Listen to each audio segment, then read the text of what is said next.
Welcome back, and in this video I'm going to walk you through how to create a project, but most importantly how to save that project as a template. And so that can be the foundation of all projects going forward.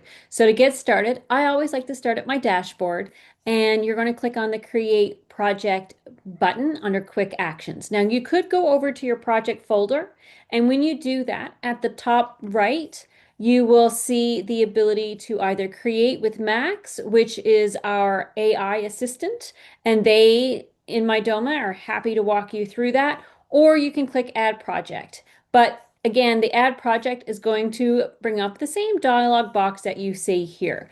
Now, one thing to point out is this Apply Template button here. This is how you will apply your saved project template and use it in upcoming projects. But first things first, we need to create the template. So you can add a image, so a feature image for the project, and this is something you could easily create inside Canva. And it can be branded. And of course, as you start an actual project using the template, you'll probably update the feature image. But to start, you could definitely put something from Canva in here. The project name, I just use project template for my full service projects. And then for my online design projects, I use virtual design template. But you do you name it however it seems fit for you. Of course, it's a template, so you don't need to worry about start and end dates or budgets. Excuse me. You will keep the template unpublished. And then under description, I'm going to share my project template with you in just a moment, and I'm going to show you how I have built out that section. You can put your project scope here. You can outline what the process is, and what have you. And this could be verbiage that you copy and paste from your proposals, your contracts, what have you. Coming down, I don't tend to use tags and the project features. So let's walk through those. So these are the features that you can toggle on. By default, they are off. So in Mydoma, if you see a toggle to the left, it's off. To the right is turning it on. Personally, I use all of these project features. I love the appointments. I love that I don't have to do that ping pong back and forth with clients anymore, getting them to book an appointment with me. I can literally message them and say, hey, I need to chat with you next week. We need to finalize the wallpaper and paint selections. And can you log into your portal and book an appointment? They can log in, they can see my availability, the appointment is booked. Files and media, it's really hard pressed to do a project without some sort of folder system. So if you are coming over to Mydoma from Google Drive or Dropbox, you can create your folders here. And I'm going to walk you through that. Folders can be shared with your clients, so clients don't automatically have access. So you would have to share the folder. You can give them the ability to either just have view access or upload, and you can request approval on folders, which I personally love because I can get approval on the drawings, the elevations, and all that stuff right inside the files and media. Design boards, I use them. I'm going to walk you through that process. That's going to be another video. Notes, proposals, questionnaires. Yes, yes, and yes. And then files and media. So you can click the plus sign and you can create your folders. Now, the embed function, personally love it. I have created a lot of assets and resources over the years inside my Canva account for my clients, especially my online design clients.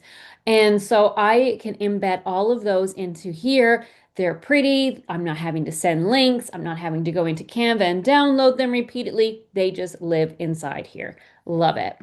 Coming down to templates. Now, if you are a new user, you probably don't have your templates yet, but these are the things inside of a project that we can template. Okay, and I will walk you through how to save all of these items as templates as well. And then on your project template itself, you wouldn't have clients. You could add team members if you want. Otherwise, you're going to go create project here. Now, I'm not. But you go create project and you're going to get a dialog box that comes up and it's going to ask you where you want to navigate to in the project. So click the button and then click Let's Go. I just like to default and go to the overview page. So when I open up my project template, as you can see, it's unpublished. There's three visuals for that. We have the eye with the line throughout. We have a button here that actually says unpublished. And these, in my opinion, god-awful carnival stripes as a visual representation that they're not published. Um, thank God no one sees them except for you. So anyway, the project template, as you can see, I do have it favorited. I like to be able to access it from my dashboard because as things evolve and things change, for example, just last quarter, I had to update one of my SOPs. And so I want things to be accessible and at the ready. Now, I did share with you that I was going to show you what I put in that description box. So here you can see it here. I have the project scope and I have my project timelines and milestones. Now, this is very high level. I'm not putting any actual dates. That's what my task manager and my calendar is going to be for me. And again, that's going to be its own dedicated video. But I like to have this front and center, not just for myself, but obviously for my clients as well. Now, I did say that there are things inside the template itself that can be that we can create templates for. So the contracts. You have a couple of ways to engage with the contract with your clients. One is to continue to update your contract on your computer, save as a PDF, and upload it. And there's nothing wrong with that, but you do have the option to bring your contract in as a text contract and save that. Now, text contract is exactly that. It's text. There's no bells and whistles. There's no branding. Personally, I'm okay with it because I know that the worth and the value of my contract is in the actual verbiage and not and whether my logo is on there or there's images. But you can bring in your contracts, your letter of agreement, your change orders, policies and procedures, anything that you want your client to sign off on, you can bring it into here. And so you can bring in, add all the verbiage, you can, format it all, and then you would save as template right here. Coming down to appointments, I say that you can add your appointment. So you will need to be using some sort of scheduling app, and most of you are. I know a lot of you use Google Workspace, so then you would have the Google Calendar. If you do Zooms, you could do the Zoom scheduler. There's Acuity, and then of course there's Calendly. Now I have been using Calendly just for years. I've used Zoom Scheduler and Google Scheduler as well, but this one will open up in Calendly. And so if I were to just to click on my Calendly app over here, you would just literally click the copy link and you'd come back and then you would go add appointment, give the appointment name and put a link in here. The date is if you're manually wanting to note an appointment that's coming up. So you're not wanting the client to log in and book their appointment. You just want to go in and say, oh, there's an on-site measure visit maybe, and this is the date that it's happening. You can definitely manually add the appointments. Coming down to questionnaires. So the questionnaire, if that is part of your process, you can bring your questionnaire into your project template and inside the Mydoma portal. In order to do that, the questionnaire must be have created inside some sort of form app. Google Form, Typeform, Jotform, for example. It cannot be a Word document or a Google Doc or a PDF or a Canva document, for example. It needs to be a live form app because when you go add questionnaire, it's going to ask for your embed code. And so if I jump over to my Google Doc here, your docs will need to be published. So I'm familiar with Typeform and Jotform. They'll need to be published, which means they're accepting responses. And then on a Google form, I know the embed code is right here. You'll literally go embed and click copy. You'll come back to your portal, go add questionnaire, give it a name, and type in the embed code or paste it rather. Once you do that, click the three dots right here, create template. I never have to go out to Google Forms and grab that code. Actually, it has changed, and I had to look that up before I started recording today. So coming down to files and media, you can definitely set up all your folders. And the nice thing is with your folders, you do have the ability to upload cover images. So again, this is something that you can create very quickly in Canva and add your own branding. Anything that's embedded as well, you can add a cover image. And then, of course, I mentioned that you can request approval. So you will have to share the folder first and then request approval. So you can have all your folders set up. And then coming down to Task Manager, you can create all your tasks, map out your workflow, what that looks like, and save all those as templates. Now, I'm going to do a dedicated video on this because this is a big piece of the puzzle. This is a big part of the overall project management, so I want to have a dedicated video for that. And then design boards. Actually, let's come back to Task Manager. When you go to create a new task, if you click the caret next to it, you'll have the option to save as template.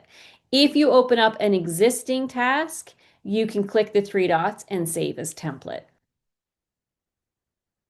And then coming down to design boards. When you go add new, you can give your design board a name. The size refers to if you like to print your boards, the orientation, and again, you won't necessarily have a template, but when you go to open it, you can come into settings, set your settings. If you have preferred canvas colors, you can bring those in, for example. You can turn on the grid lines or off. And before you go save as template, most of you will want to add your logo, and you can do that by going add, upload image. Now, you guys would have most likely have already added your logo to your studio settings. So your logo will live in your media gallery. And right now, as far as I'm aware, there is no limit on the storage for files and images. So just look up your logo by name if you have it, or you can scroll and find it. And in your logo, you can remove the background on it. You can resize it, reposition wherever you want it to sit. Once you're happy with the overall look of your board, then you can come down and save that as a template. Now that's everything that you can template inside of a project itself. So then to save the overall project as a template, you'd come back to the overview and save it as a project template. And when you go to save it, give it a name, and in the description, I just usually repeat the name, but I also include the date. So where can you see all your templates? If you come into your studio settings and you go down to templates, you will see across the top everything that you can template. And so today we talked about contract, project, questionnaire, design board, task briefly, and view. I haven't done views yet. I'm going to do that in its own video as well as tasks, but we did talk about questionnaires today and contracts. But otherwise, here is the virtual or all my project templates that I have, for example. And so that is where you can see them. You cannot edit them. Like when I go to edit, all I can do is edit the name. So that's why I like to have the date there, and you can't delete, well, you can delete, but when you delete it, you cannot recover it. So it is gone forever. So that's something to keep in mind as well.